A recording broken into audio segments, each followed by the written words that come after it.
배경을 정할 거고 사용자에 대한 요구사항, 타겟이 누군지를 정할 거고요. 그 다음에 입지 분석이라는 건 사이트예요. 사이트에 대한 거. 그 다음에 주제와 디자인 동기를 바탕으로 해서 이제 어떤 참고 사진이나 이런 걸 바탕으로 해서 이제 아이디어 스케치라든가 형태 계획을 할 거고, 형태 계획이 맞춰지면 또 그에 따라서 공간 구획과 동선 계획이 이루어질 겁니다. 공간에 대한 동선 계획이 이루어지고 나면 이제 비로소 우리가 평면을 구상하고 평면적 계획에 들어갈 거고, 그 이후에는 바로 색채 계획과 마감 계획을 한 다음에 그걸 바탕으로 해서 천장도와 인면도를 그리게 할 거고요. 그 이후에는 이제 3D 모델링을 하고 렌더링을 한 다음에 판넬 작업하는 것까지 이렇게 준비를 할 예정입니다. 그래서 여러분들이 이제 사례 조사를 하는 지난주와 그리고 이번 주에는 왜 이런 사례 조사를 해야 될까요? 근데 이거는 바로 이제 설계를 하고자 하는 그런 관련 분야의 최신 동향과 이런 걸 파악해야지 과거에 있었던 거가 현재에 도움이 될 수도 있지만 지금은 또 완전히 시대가 바뀌어서 그 과거에 있었던 아무리 잘하는 작품이라고 해도 지금 우리가 봤을 때는 촌스러울 수도 있고 우리한테 안 맞을 수가 있거든요. 그래서 이제 그러려면은 우리가 지금 현재에 있는 것들, 현재의 공모전이나 이런 걸 통해서 흐름을 좀 파악하고 어떤 것들이 지금 좀 이슈화되고 있는지를 파악할 수 있는 좋은 방법이고요. 그 다음에는요, 내가 만약에 나 어떤 공간을 하고 싶어 라는 게 정해지면 그 다음에는 여러분들이 그거에 해당되는 것들을 좀 발시를 할 필요가 있어요. 그래서 내가 예를 들면 뭐 병원을 한다. 예를 들면 병원 공간을 해. 그러면 얘는 어떤 사례들을 한번 발췌를 해서 그 사례 공간이 어떤 형태를 갖고 있고 어떤 색상을 사용했고 어떤 재료를 사용했는지, 그 다음에 조립 계획과 서큘레이션, 동선은 어떻게 되는지, 그 다음에 뭐 문과 창호죠. 창호와 그 다음에 가구와 디스플레이와 그 밖에 각종 오브제라든가 조명들 이런 것들은 어떻게 되어 있는지를 파악해야 된다는 것입니다. 이걸 바탕으로 하는데요. 특별히 여러분들이 제가 항상 얘기하는 게 있죠. 여러분들이 어떤 사례 조사를 해올 때 우리는 공간 사례를 조사하잖아요. 그러면 공모전 외에 실제 공간이 완공된 공간이라던가 아니면은 실제 완공은 되지 않았지만 언제 이게 어떤 작가가 했었던 거고 작가가 될 수도 있고 요즘에는 하나의 회사가 될 수도 있잖아요. 그럼 그 회사가 어느 회사인지, 어느 건축 회사인지, 어느 디자인 회사인지, 그 다음에 위치는 어디로 했는지. 우리 위치 되게 중요하잖아요. 사실 제품은 위치가 중요하진 않아요. 근데 사용하는 곳이 어디인지는 중요하죠. 그죠? 물론 사용자가 제일 중요하죠, 제품은. 근데 공간이 어디 놓이는데 되게 중요해요. 그래서 공간 사이트에 대한 분석과 그거에 따른 다이어그램이나 이런 것들은 제가 따로 한 줄을 시키거든요. 그럴 정도로 굉장히 중요합니다. 그리고 준공 연도는 언제인지. 이게 준공 연도도 여러분들 오늘 조사한 걸 보니까 대부분 막 24년도 거, 25년도 거 아주 가까운 것들을 많이 조사를 해갖고 왔습니다. 최신 동향들을 알려면 최신 것들을 파악하는 게 가장 좋기는 합니다. 그런데 한번 과거부터 쭉 보는 것도 나쁘진 않아요. 그 어떻게 이게 흐름을 읽을 수가 있거든요. 그러면 그 다음에는 뭘로 가겠구나 이런 흐름들.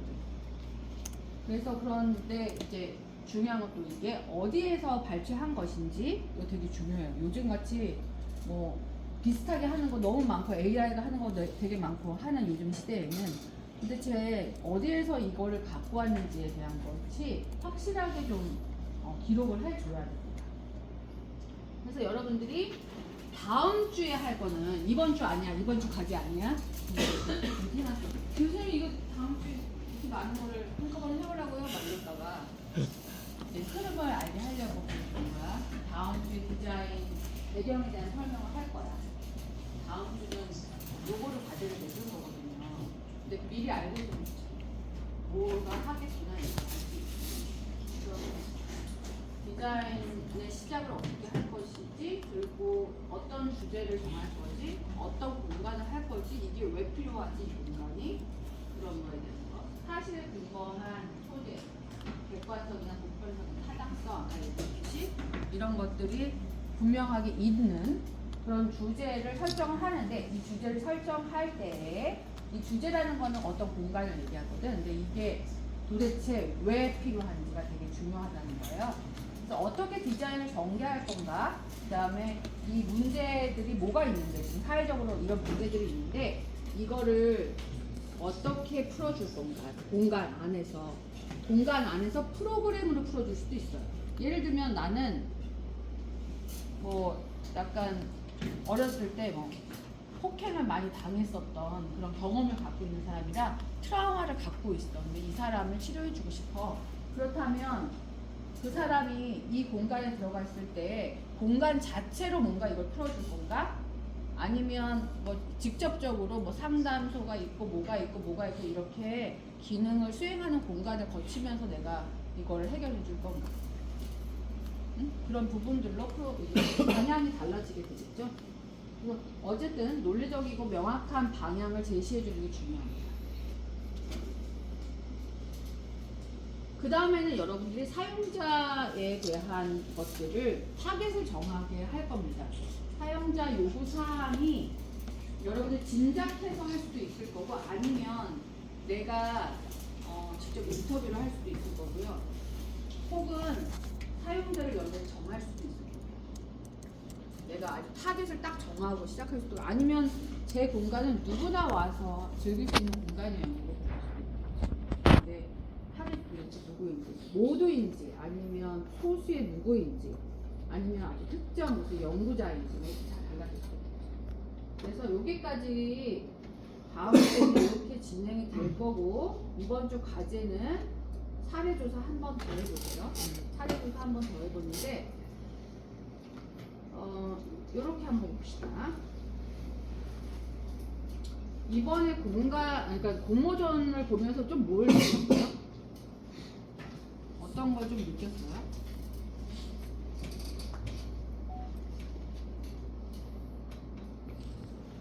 뭐 느낀 게 있어요? 아니면 좀 이렇게 약간 뭐라 그러죠? 인상 깊게 뭐 생각했던 거나 아니면 조금 감이 좀 방향성이라든가 나 뭐 해야겠다라는 생각이 조금 들었나요? 아니면 아직 안 들었어요?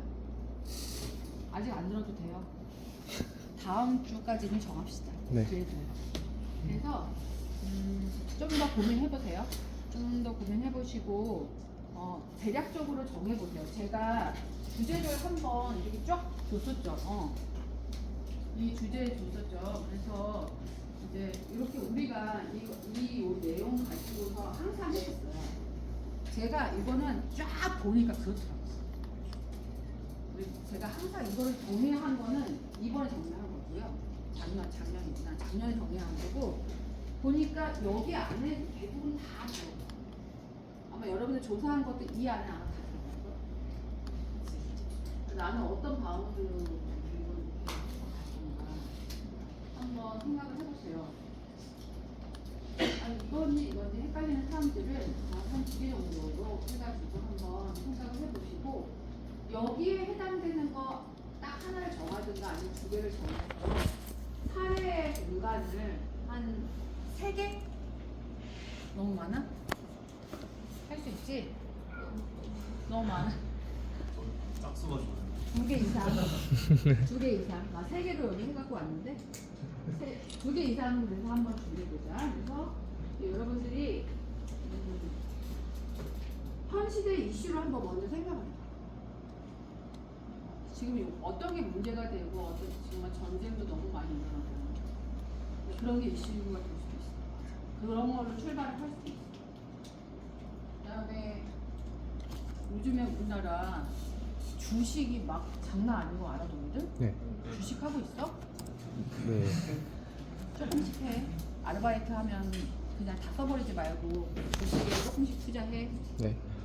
그래서 이제 그런 거 주식에 대한 것도 저는 막 생각이 들고 하여튼 요즘에 내란이 일어나고 그 이후에 벌어지는 이슈들도 되게 많고 그렇잖아. 정치적인 부분들, 사회적인 부분들은 더 말할 것도 없지. 아까도 얘기했던 부분들 다 나왔잖아.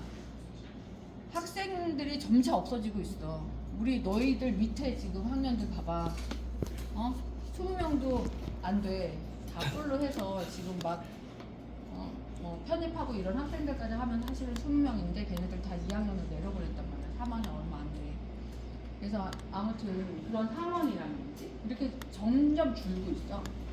점점 줄고 있는데 그러면 이게 줄고 있는 것들에 대한 것들을 뭐 이슈로 생각할 수도 있어요. 아니면 사실은 막 의사가 부족하다고 막 그러잖아. 근데 AI가 좀 있으면 다 치료할 것 같은데 로봇이? 그렇게 되면 그런 거 상상해 볼 수 있잖아요. 가까운 미래를. 그렇다면은 의사는 아마 직접 수술을 안 하고 그냥 이렇게 옆에서 점검하는 사람 정도만 될 수 있어. 그런 상황도 상상해 볼 수 있을 것 같아요. 그리고 점점 이렇게 노인의 인구도 엄청 늘고 있잖아요. 이 노인들을 이렇게 늘고 있는데 그냥 양로원, 요양원 이런 것만 계속 만들어져 이미 있는 거? 그럼 말고 뭔가 차별화된 거, 차별화된 거를 필요로 할 것 같은데 그게 도대체 뭘까? 젊은 층을 타겟으로. 그렇죠. 젊은 층과 뭐 연결해 주는 것가 될 수도 있을 거고, 아니면 노인들이 젊었을 때 제가 지난주에 얘기했듯이 젊음을 다시 이렇게 느낄 수 있는, 내 몸은 지금 안 되지만 이 공간에 들어가면 마치 젊음을 얻을 수 있는 것처럼 이렇게 AI로 해서 다 보여주는, 리얼로 다 보여주는, XR로 보여주는 그런 스페이스를 제공해 준다든가 뭐 하여튼 그런 내용들이 될 수도 있을 겁니다. 그래서 첫 번째는 사회적인 이슈들을 한번 쭉 살펴보죠. 이게 문화적인 공간으로 풀어질 수도 있을 거고, 예술 공간으로 풀어질 수도 있을 거고, 아니면 진짜 직접적인 사회 공간에 대한 것이 수도 있을 겁니다. 그래서 관심 있는 장소, 공간에 대한 특징들을 조사할 때 제가 많이 활용하라고 하는 거는 이 RISS 요 사이트에 들어가면 이게 학술 전문 사이트야, 우리나라에. 그러니까 우리나라 사실 논문만 있지 않고 해외 논문도 찾을 수 있으면 찾을 수 있는데, 얘가 사실 우리 학교 학생이면 논문 같은 거 프리로 다운로드가 가능해요. 원래 그냥 학생이 아니면 돈 주고 해야 되는데 전주대학교는 다 이게 돼 있어. 그래서 저도 전주대학교 교수니까 저도 다운 좀 받아요. 제 이거 나중에 거기에다가 어쨌든 해놓으면은, 소속을 해놓으면, 그러니까 여러분들도 이걸 활용을 해보시면, 내가 예를 들면 아까도 얘기했듯이 뭐 병원이다 그러면 그 병원 공간에 대한 것들 클릭을 해서 병원 디자인 뭐 이런 거 하면은 거기에 대한 논문도 쫙 나오고, 그 병원에 대한 공간에는 어떤 것들이 들어간다 뭐 이런 내용들을 실질적으로 문제가 오는 거 이런 거 다운받아서 볼 수 있거든요. 도움이 될 수 있을 것 같아요. 요 나머지 사이트들은 제가 지난주에 얘기했던 건데 한번 보시도록 하시고요. 그래서 이제 공간 디자인 사례 2개 이상